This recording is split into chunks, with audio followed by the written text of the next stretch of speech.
Son lo tebolo. Mene to yo ten.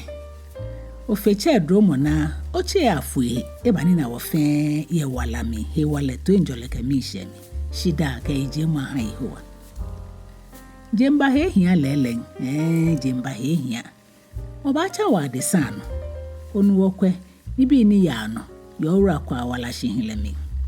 Nye ha wobua yicho ni je ten tui. Yicho eten chui sale. Afi akpe oha ene hu kenyumu ejo eshishije mi aje ura kwa kete manwe numo. Agbene eheba homoshia nkra emi ehwe hebonisa. Shibe kome efi oni bi kome ni ehi tachi nkrakra. Chebele chon lo ani ne kan he lolo. Hogba ko beno ura kwa jemami iba eyanuda. Kwa mokomoko le shini bi ni eba fe ye hia mi wo eyi chonche bene ashame school twen mi me fe ahin edo keminkase ni le hu ya tashi keke ne ke hin bushin ye ekpon no eche chon keke ne wo eyi chono na ebo wa mo fe mo ajeku echu ne ke ne ke no ne teshi ne ke ni ne we kotoku emi ni efa damfo jaiko ni ewo no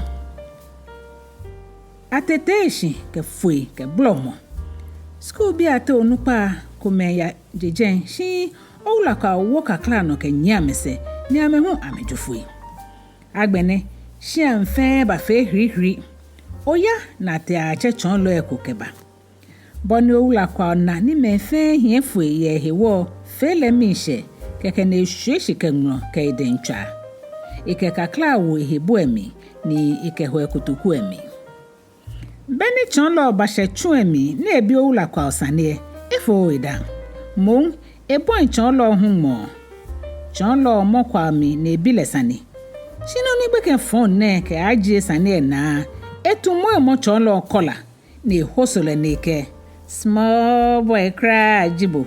Ke juto da ya kashi no. Ni nefe chonlo ke beke bi efen nglo na me bon mo.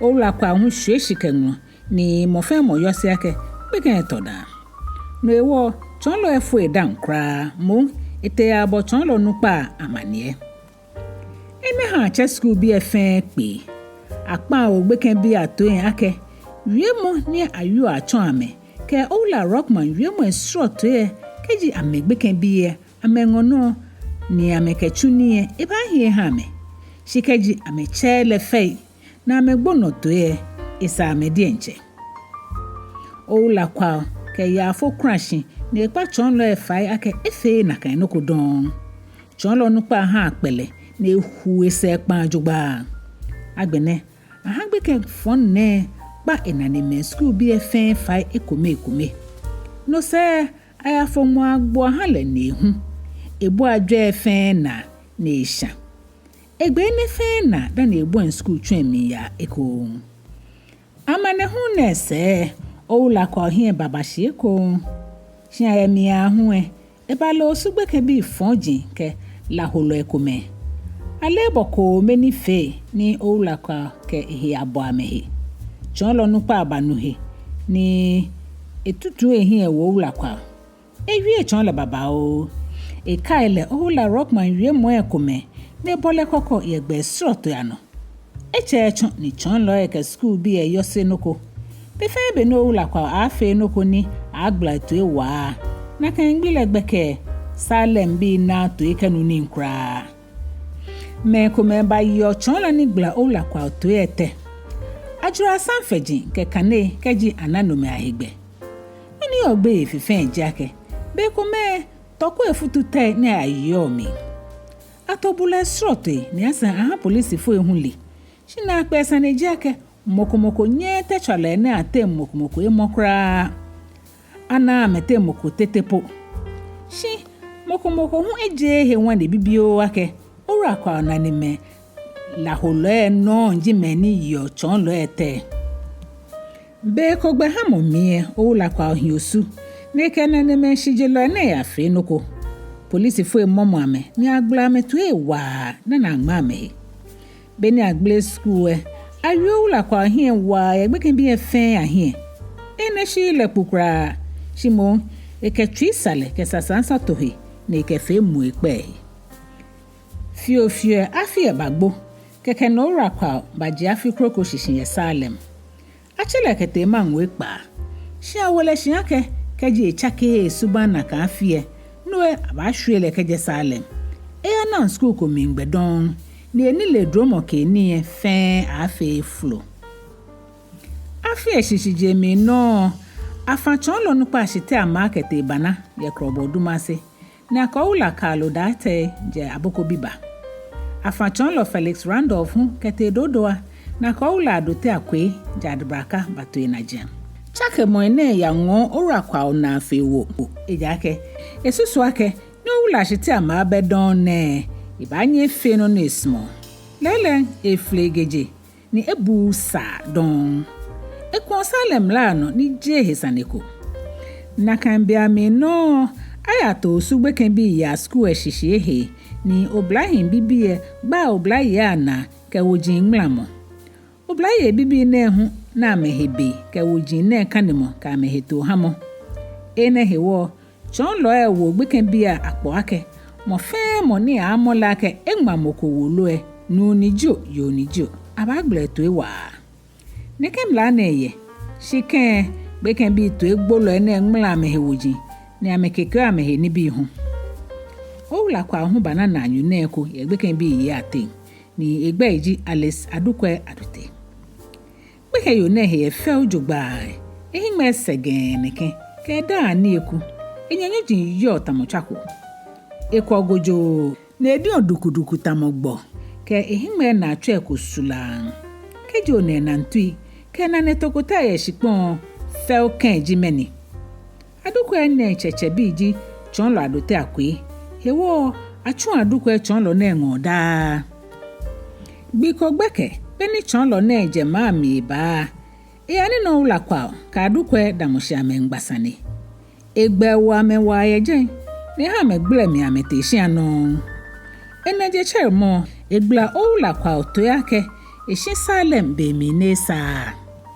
no se afo chimi beni chonlo adote akwe ya enyemi ehia ani nani acha Adukwe adamoshi ateda echehia woji kemfoni kome owula adote bo enyemi chonlo amanie ne kemfoni echonle chonlo na ake mfoni owula kwa anoni agbene ehe woji ehu ni aka ni fen kome wolo ekoko ehe inoni agma emine somo chia wilki gonno osu somo edi kejije ne pa ebushi ni hunu che bagbeje ni shipon ne chokela ni nso ne ngla ni jenfe fitetetepue nkebo somo ahishida ke ate nano ochekwa eji ehie kami ne kentu egblam efe enuchmo kejenye se gbeke na ebanna nkebo ye gbete se ha komana hejole bibio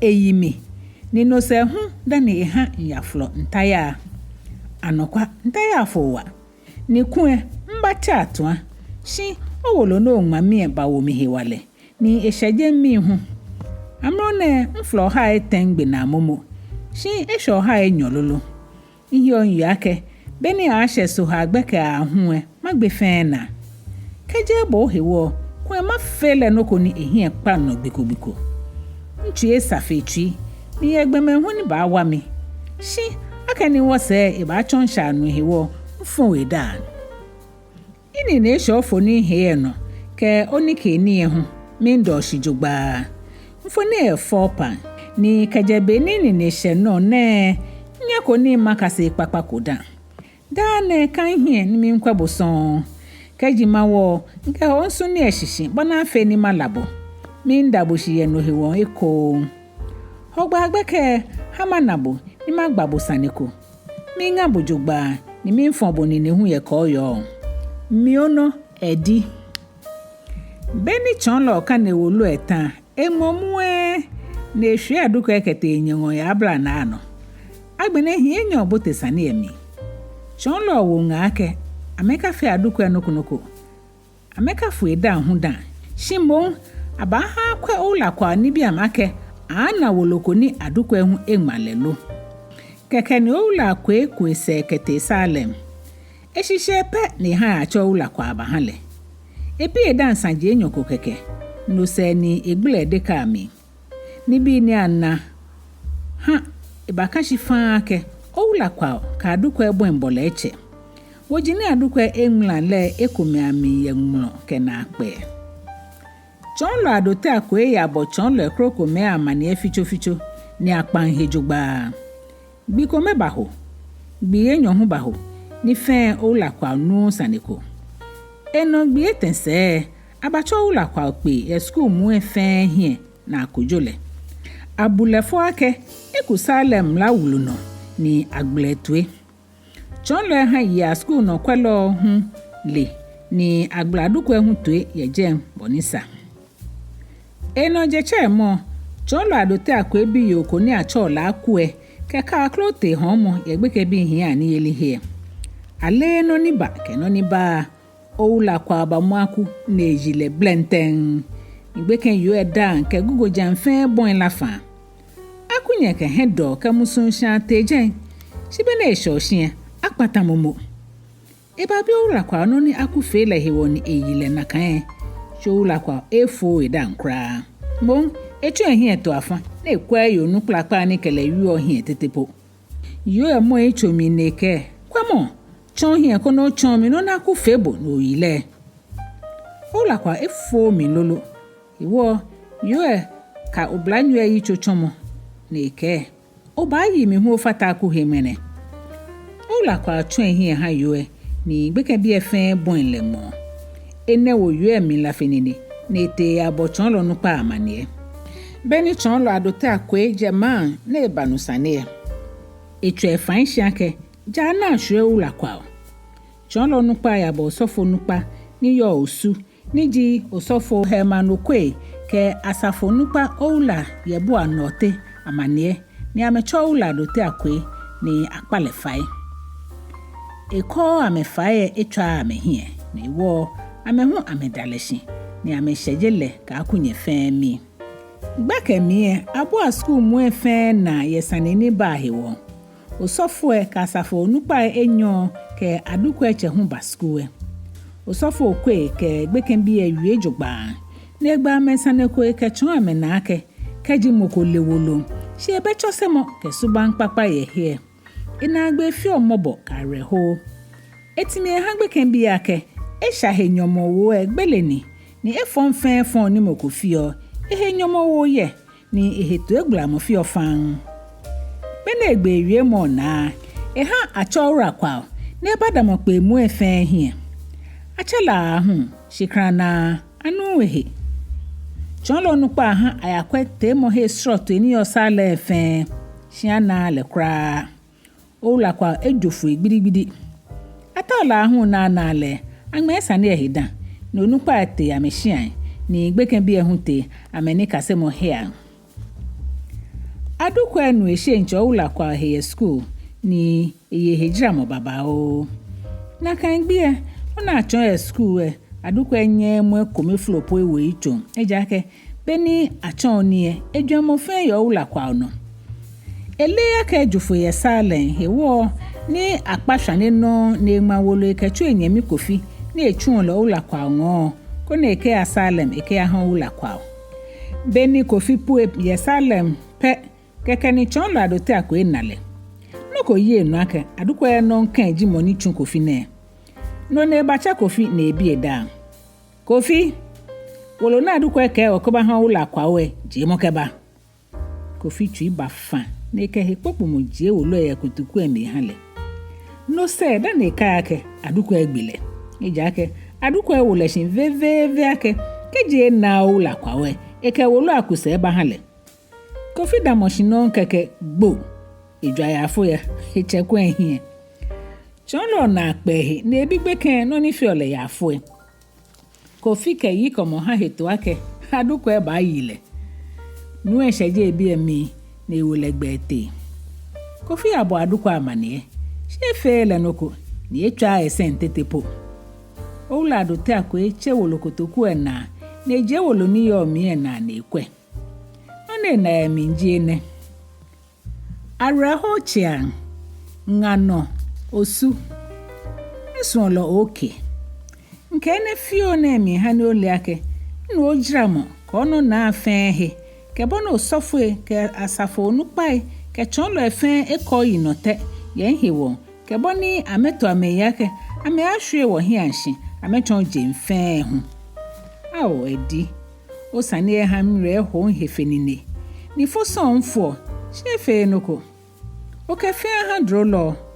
o ka ke noko ni ka fe gidigidi noko hu no fe no ne ame aka boe fe mo keke o ha me koni ame hi agboi kono hisho ha me ni dagbie ma no hi shikume keke dani mawo nchem wo hegbe yake keji nke bu pa bole iba ha makpa skue na ekemi ba fota ko hu be na eyo mfo edan pepo ejake nleja tu ben ni ntre hiwoni keji ekemi fo na kan tako emie nye matre don ewie baba o kete keba shino metamu akewo atawo nu hegbe yi na twi yedi wala mi o gbele mi o ka ha wote mi ngla gbiko je gbeme anga nile keyiwa ana wosomo na fite mo higbe gbenye lo esumi mpo afito ya kayiwe mo na egbo tetepo yeho akwe kai mo ne kelala na da no keshejo mi kai mo yue mo ni bodi enjo yu da hu ake Salem je na no wi cheche o mra efe o obashi Salem ken keji ahoe hani ma no hie shikomehu gbekene shikeji onan higbe no afe boni hipe mi ngabo ni mi mfo boni ne ekoyo mi edi beni chonlo kan le wonu egbe na etashidi ahun keke na ebo enwo na kan gbi mu efe ana ora kwa chonlo ha taole osu ke gafe shi ana le krakra ni anu ehu ejofu eshi no fe no Salem eshi ewuji eshi tade eshi mama ke echensi ke goga ke no fe no na eshi aduko ehu beni aduko enu ake ola kwa ejofu eshi Salem eye nkomo na efu ejake elehe poteni na leye ebo hetu ahụ aka ola kwa angmale wololo shikrana akeni aduko enu kwa ohedon hewo itashi ejoehi ni na agbe ahụ ejuemo chake ora kwa shi Salem nyonkome ke fase tani Salem bi enu ehi ake echu asrafo nyo bi na shi school no ni agbegbe ya asrafo anuchimo he efolo engola ake amebi eji amedin ejake abu amekra aha nokunoku don enye bi la hejira mo pi ne ka oda ake ofo ka amane ofo hu ka amane be ko me ke jo ula kwa agbomo papa ba eya shin ya sre folo shi ehio shinyoji baba o na bi ameshi be ko ora kwa ke amenupa ate mokome no wa na ejura no ehie fe ka twere ene ha wula asrafo akpabu na amechole ga rume ni agbleto ahụ ochie ten aje kwawe ina ochie enyo keke ni ikamokrokro kakladumo ene ha wule ga rume ko agbene agbleto enyo je enyo awale iye ni yeli kenunu mogbefan aje leche ni afala afata asrafo ekrokome ahekete Gambia ya fi enyo son da na keleba gan ko no se enyo je temimpe ni angme ya asrafo anuchimo mi beni abaje le asrafo nyo nupa ko chele ni ikele wie gbomo na ke kwa wake na ake elaje noko yeje ni neji jenshina efe anasanfe ni akawo edembe ni afole no ewo ebomoden koneta ekebuehe jana kan sanfe wulu eni nesa esheno dani jemba hia hale kwa hia ba fele ya enu gani onupa kele wi eshishi ene he bile minjale mo ni no dani akela ke awie jemba papa he shani kwa oke ngawo ne ba achuni Noni mwone kaya ichonji. Wenye kwa mwone huwominga. Gontimano. Benora kwa jesoja eba. Ihie shikasan hiwo. Gashi hileba ngwe napa. Ifolo kele ye jugba. Nyame kama le nuku. Ale chuye kanishi. Shifo jenwo. Atukpa jihene eyo bifembi. Ihe mama ewuji katade ni jira wala ni ebon yi no hwemo. Ebagba ake beni asrafo nojile eke moko akpe ni mo chonle ahwan femo. No ewo da agbeke ebu oblahin ko oblaya na eju amehechire. Da hogba echo na ne meyeli kenumo. Ne ka gbine da kesi great enna no ya amede. Kwa himemo mie eke joko bakpe na chole tumatu. Jone nwo kwa na afiableyo. Bele ni eli ese keja ketumatu jowo mie anahi. Bele neke icho kaise kelala. Gontimano gontimano. Gontimano gontimano. Moko ye moko no gontimano. Moko ye moko no gontimano.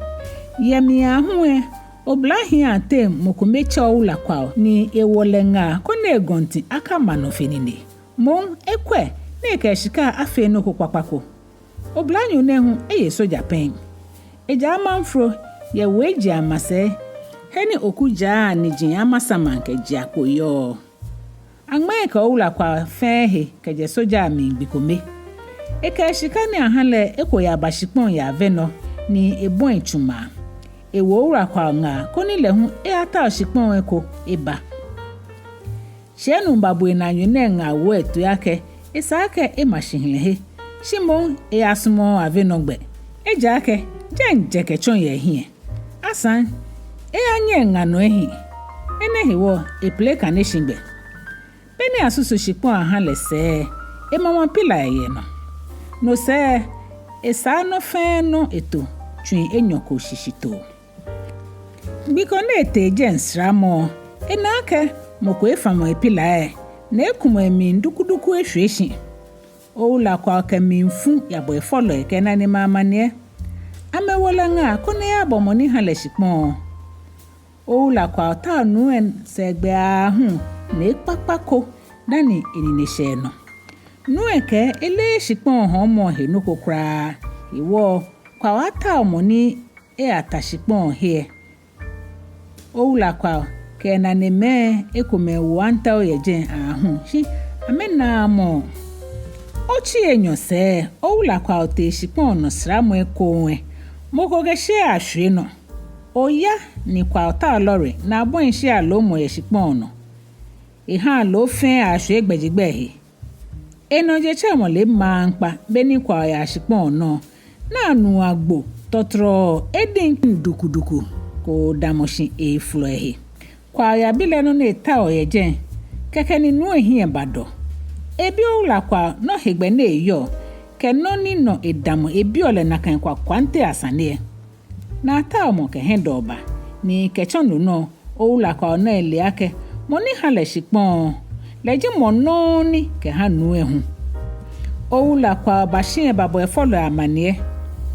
Gbeke na shimble omie antibo tele ke ebi oula kwa lo minke ani na numu eni hon shipon. Amebole sani ebo ne bale kenoni nu eke fe. Numu esa eke kwa wake ele henokonoko ni asan enyeminu pa behegbe ne ta na kan shipon he. Ekpa shitete ake enyemi eke shipon hanu ni achon ne. Ehon ra kwa otui ne toleta flache ne halebe fio ko ne che enyemi ni amebote sane emi. Oula kwa kantibo tele bo amehito ya hu ochimu ni numwe efo ameda. Ameimi nke ane na leko shi numwe enano neko. Ameyose ake numwe ke nyemi efe kome keto yinfon ne. Amelefa ke amehon shipon amehanue dana amehon ra kwa hu. Numwe wa ameshiake eba ha ameshipon ekrokweto na jeye na kenpo ano. Hewo eno ochi meje edwemie ameba ne achon amejen. Kwa emi no plemo shanti botele we bi nga koni amengo shipon ejake numu na nshika ekwe ha ame. Beni numwe to ameshe. Sibena ameshe eshia numwe be. Ameme ahụ kashi hie bu fe numwe ba. Eno manka hie fute pe keke ni antibotile ko ula kwa shwe no ke ani na numwe. Numwe nu ula kwa kenye hepe na ebo nkemo ke shibabla mo ake ekronu eba. Shibabla mo ne ha enahi ika ma wie krakra ni ula kwa kenye ku amesekete ehia. Ula kwa kenye botele nye numo ne se ahụ na eto ame. Na gbe ame asama numwe. Ache sane yeli shi achi ato. Ache ko ni achi ato.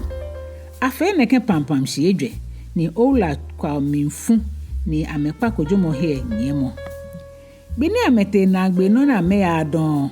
Oula kwa ke minfu bule wo me ke kojolo fe ne fu amegasha. Keje he ni anakun awule pabu. Enese amewo kunyoko wa menga koni amengme sanehi ni ameta shipon ye hekroko amehe. Itwa amada fi hu ake eleme ni ha shipon eko ni ibanye ye bu ameni amena shipon pan aboni ameta wo ye hia ye no ya penkwa mase. Oula kwa enwo wie moneno ike enye ngano shon ya hi enye kele wie ahun shekple ebu enshika ahi patamo neke na ne mete no ke ameino hwemo ke yeli kanumo ambeda sablaji gonti mano mokoye mokono maye mano kangboe nyamushia lelen oula kwa ogle gonti mano neye nenu ne hweino shino ni jene mi ba ngomo ni jo mo ni jo fe ba je pe ya manjano taka onupa eke jembibio shikakadan. Meni no mfi oula kwao. Beshi lo alali. Nya wachadi sana. Nane meto ameyino shemo egbejiano oke nuchmoni. Da hogba amegbiwa wa ameyo. Ni nyonagbe amegbiwa to. Da niji da nwe akefe nuko. Ameno blaye pempe bisan amekpekpe amese. Ni amekechuo ne keni ne. Fio ola kwa demba bo enplamo. Akeni no fe mo fio ade satan hiwo. Agbene tolo yeli ha akuchu embi ya hechame. Shin agbene keji aya anue abo wone laje. Keji emi ahun aboto. Lo alonte, lo krakun, lo doko ne laje.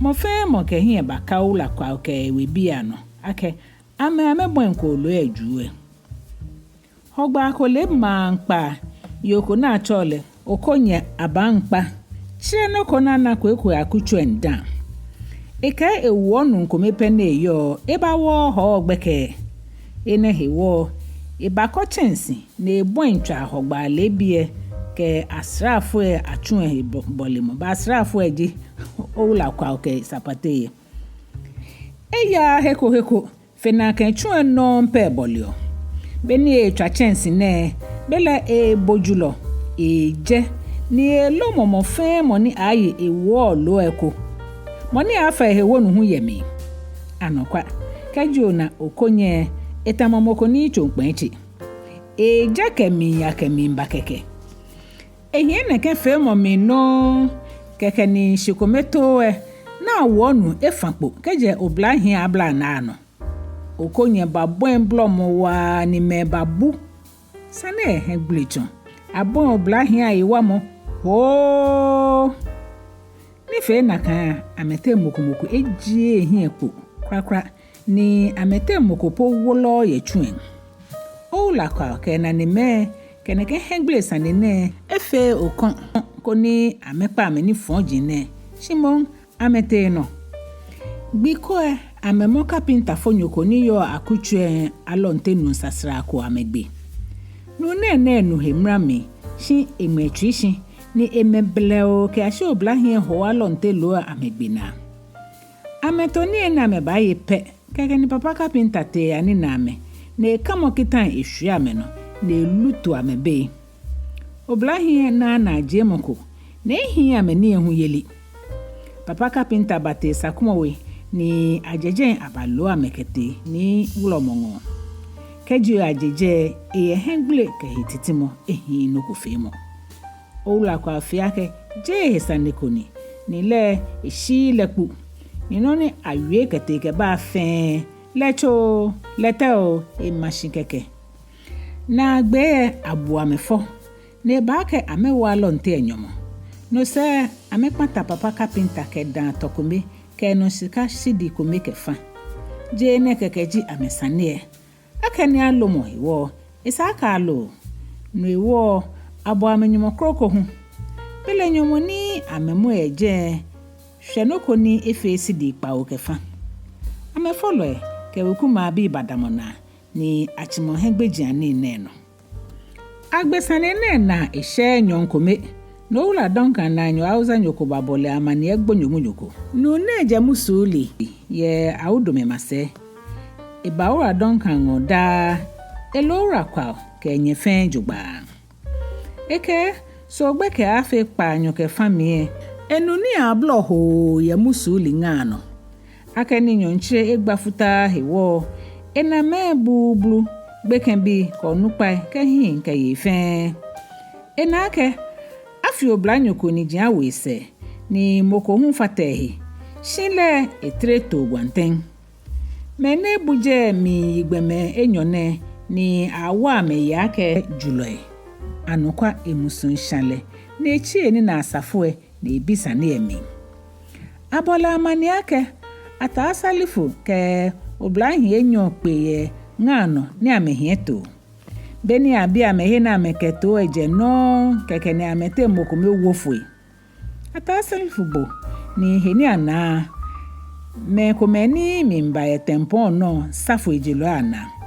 bele no ni amemomo oblahi enyo ne ni ake amemi ya manchewe ayabo amanie ichi ebenko oblahi ne ya akwa amehia na ula kwa ni treto sani efe asanyu ehe gbulechon na ipa mambi efa eko ni amepa me iye shimo ameke amaya keke lehun echohin ekete manche ngo eyabo amanie ipa manche efa eko ni akesane akaha polisi fue beni akajulo eshe ni abote sani emie asomoa nueni akpafa ne no nto ajue sani efele na akpe ni idamambi eshin ake amemojulo amehale ipa mambi ke manche fa eko ni ameshi sani amehale ni ledi enche ikejulo aye akpleno ni ikola kwa ke na anyu ete ishia ni iheto ya amedin kwen eta ne ke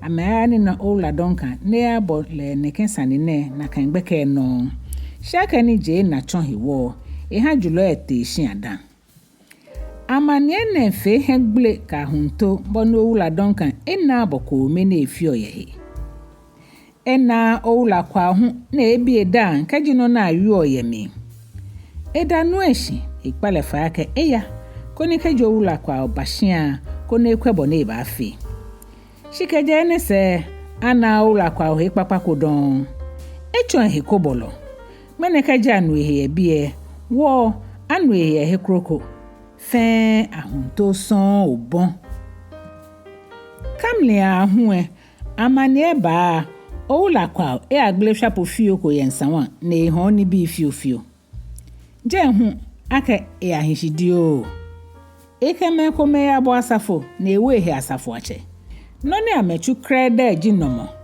keji mokota amete mokumehie bele eta amefe amehe ejene no ni amesafo eke nsawan zamrama bi kome ya no asafo atwere no mo mi achomokwa ni na ahunhwe fio na agbele no ikeshafo ikejensawan ke baji gama iko wekume kwa ahun amena ora kwa ni fe mo ene ashishi asusu ake je floni ene hewo amecho heko ni noni aka ameji ake gbeshigba akwa ona ababo kwa amanie ni atobe ko ni ayapa musu ahala ake ehilo musu yeligbin kwa jegbeni eto titri ni abocho fanche ke wikume fe ahura jogba eke keji gbeshi fi omie na kan gbeshi egbe mi ni magbo keji alali ni hu